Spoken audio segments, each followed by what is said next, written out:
ఏంటి మరి సంగతులు, ఎలా ఉన్నారు అందరూ? బాగున్నారా? Welcome back to happy home vlogs. Today recipe రాగి వడియాలు.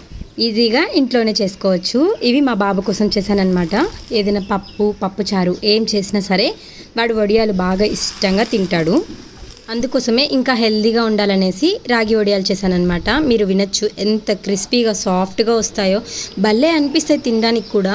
ఒక్కొక్కటి తింటూ ఉంటే అలా పోతూ ఉంటాయి అన్నమాట. పిల్లలకి స్నాక్స్గా కూడా ఇవ్వచ్చు. ఉప్పు కారం కొంచెం కలిపి స్నాక్స్గా ఇచ్చామంటే చాలా ఇష్టంగా తింటారు. ఇంకా హెల్దీ కూడా, వాళ్ళ బోన్ స్ట్రెంత్ కూడా బాగుంటుంది. చేసుకోవడం ఎలాగో చూసేద్దామా. దీనికోసం ఒక కడాయి తీసుకొని వాటర్ యాడ్ చేసుకుంటున్నాను. ఈ ప్రాసెస్ మొత్తానికి వాటర్ అనేది చాలా బాగా ఉపయోగపడుతుంది అనమాట. మంచి కీ పాయింట్ ఇది. వాటర్ కరెక్ట్గా వేసుకున్నామంటే వడియాలు నీట్గా వస్తాయి. ఒక కప్పు పిండికి, అంటే మొత్తం మనం పిండి వీటికి సగ్గుబియ్యానికి మనం ఇక్కడ 11 కప్స్ తీసుకోవాలి. ఇక్కడ నేను 3/4 కప్పు పిండి, 1/4 కప్పు సగ్గుబియ్యం తీసుకొని ఇలాగ మిక్సీ పట్టుకొని మొత్తం కలుపుకున్నాను. ఇక్కడ 1 కప్ అయింది కదా మొత్తము. దీనికి 2 గ్లాసుల నీళ్ళతో నీట్గా కలుపుకున్నాను అనమాట. ఒకటేసారి వాటర్ యాడ్ చేసామనుకోండి అది నీట్గా రాదు, గడ్డలుగా అయిపోతుంది. కలపడం కూడా కష్టం. ఒక్కసారి గడ్డలు వచ్చినాయా ఇంకా రెసిపీ అంతా గడ్డలు అయిపోతుంది. నీళ్ళలో వేసిన తర్వాత కూడా ఉండగట్టేస్తుంది అనమాట. అందుకోసమే ముందే కొంచెంగా వాటర్ యాడ్ చేసుకుంటూ ఇలా వేసుకోవాలి. ఇలా ఇది కలుపుకునే దానికి 2 కప్స్ పడతాయి. ఈ 2 కప్స్ వాటర్ వేసుకొని అస్సలు ఉండనేదే రాకుండా సాఫ్ట్గా నీట్గా కలుపుకుంటూ ఉండాలి. బ్యాటర్ చాలా సిల్కీ కన్సిస్టెన్సీ రావాలి. ఖచ్చితంగా 2 కప్పులు పడతాయండి. కొంచెం వేసుకున్నారంటే మీరు నీళ్ళల్లో వేసేటప్పుడే నీట్గా అది ఉండగట్టేస్తుంది. దానికోసమే ఇక్కడ నేను 7 కప్స్ వేసుకున్నాను. 7 కప్స్ నీళ్ళు బాగా బాయిల్ అయిపోయాయి. వాటిల్లోకి ఈ పిండిని ఒకసారి కలుపుకొని మళ్ళీ వేసుకొని ఉడికించుకుంటున్నాను. ఇది కొంచెం ప్రాసెస్ కానీ అనిపిస్తుంది. కొంచెం బలం ఉపయోగించాలి. ఎవరైతే స్ట్రాంగ్ ఉంటారో వాళ్ళకి ఇచ్చేయండి గరిట. కంటిన్యూస్గా తిప్పుతూనే ఉండాలి. ఇంట్లో ఉన్న వాళ్ళకి ఇచ్చేయండి, సరిపోతుంది. దీనికోసం మందంగా ఉండే ఒక గిన్నె తీసుకోవాలి. అందుకోసమే నేను ఇక్కడ మందంగా ఉండే స్టీల్ది 5 లీటర్లది కుక్కర్ ఉంటే దాంట్లో పెట్టేసుకున్నాను.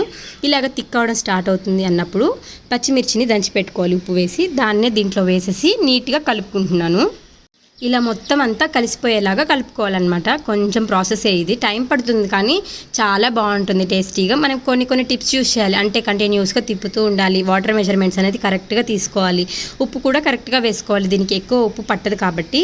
ఇది ఇంకా అయిపోయింది, ఇంకొక 5 మినిట్స్లో తిప్పుతాము అనగా 1/2 టేబుల్ స్పూన్ ఉప్పు వేసుకుంటున్నాను. ఎందుకంటే పచ్చిమిర్చిలో ఆల్రెడీ ఉప్పు ఉంది కాబట్టి.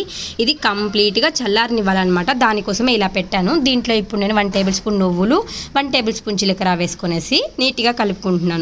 మనం సరిగ్గా కలుపుకోకపోతే ఒకటేది ఇక్కడ జీలకర్ర ఎక్కువ అంటుంది, అంటే ఎక్కువ ఒక చిప్స్లోనే ఎక్కువ జీలకర్ర వచ్చేస్తుంది అనమాట. అలా రాకుండా ఉండడం కోసం ఇలా అంతా కలుపుకోవాలి. చూసారా, కొంచెం చల్లారగానే థిక్నెస్ వచ్చేసింది. నేను ఇందాక 9 కప్ మెజర్మెంట్స్ చెప్పాను, ఇంకో 2 కప్స్ చెప్పలేదు కదా. ఆ 2 కప్స్ 1 కప్పు ఇక్కడ వేసేసుకోవాలి. వేసుకొని కలుపుకొని పూర్తిగా చల్లారిన తర్వాత ఇలాగే నేను ఎండలో పెడుతున్నాను. మీరు కావాలంటే నీడలో కూడా పెట్టుకోవచ్చు. ఇప్పుడు నాకు ఇది కొంచెం థిక్ అయిపోయింది. సో మళ్ళీ ఇంకొక అనదర్ కప్ కూడా, అంటే 11th కప్ కూడా వేసేసుకొని ఇలా వడియాలన్నీ కంప్లీట్ చేసుకున్నాను అనమాట.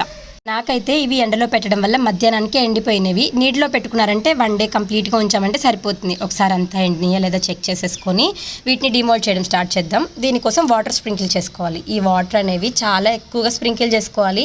కొంచెం చేసుకునేసి అయ్యో ఇది రావట్లేదే అనుకోకూడదు అనమాట. మరిన్ని చేసుకొని ఇలా అంతా ఉండలా చుట్టి ఒక 5 మినిట్స్ రెస్ట్ ఇవ్వాలి. ఎవరు రెస్ట్ ఇవ్వరండి, టక్కన లాగేస్తారు, కరెక్ట్గా రావు. అట్లా కాకుండా ఉండడం కోసమే ఇలా నీట్గా రెస్ట్ ఇచ్చి ఇలా చుట్టూరు ఇట్లాగా ఒక్కసారి క్రిస్ క్రాస్గా వీటిని లాక్కున్నామంటే తీసేటప్పుడు ప్రాసెస్ చాలా ఈజీగా ఉంటుంది. అటు ఇటు క్రాస్గా పట్టుకొని ఇలా లాగేయడమే. చూసారా, కొన్ని ఊడొచ్చేస్తున్నాయి కూడా ఆటోమేటిక్గా. వీటిని కొంచెంగా చేతితో తీసుకొని ఒక డీస్లో కానీ ఏదైనా సరే బాగా పలుచగా ఉండే దాంట్లో పెట్టుకొని ఎండకి లైట్గా ఆరపెట్టుకోవాలి. వాసన రాకుండా ఉంటాయి. ఎక్కువ రోజులు స్టోరేజ్ చేసుకోవాలంటే కంపల్సరీ లైట్ షేడెడ్ ఎండలో అయినా సరే పెట్టుకునేసి బాగా ఎండ పెట్టుకోవాలి. చూసారా ఎలా ఎండిపోతున్నాయో. ఇవన్నీ నేను డిమోల్డ్ చేసి ఎండలో పెట్టినాను అనమాట. ఎండిపోయిన తర్వాత అన్నీ ఇలా వచ్చేస్తాయి. చూసారు కదండి, క్రిస్పీగా టేస్టీగా వచ్చాయో. మీరు కూడా తెలుసుకుంది, మీకు కనిపిస్తుంది కదా వీడియోలో కూడా. ఇలాగా ఇంట్లోనే ఈజీగా చేసుకోవచ్చు. పిల్లలు చాలా ఇష్టంగా తింటారనమాట. ఎవరైనా సరే ఈజీగా చేసే ఈ వడియాలు ఎలా అనిపించినాయో కామెంట్ చేయడం మర్చిపోకండి. బాయ్.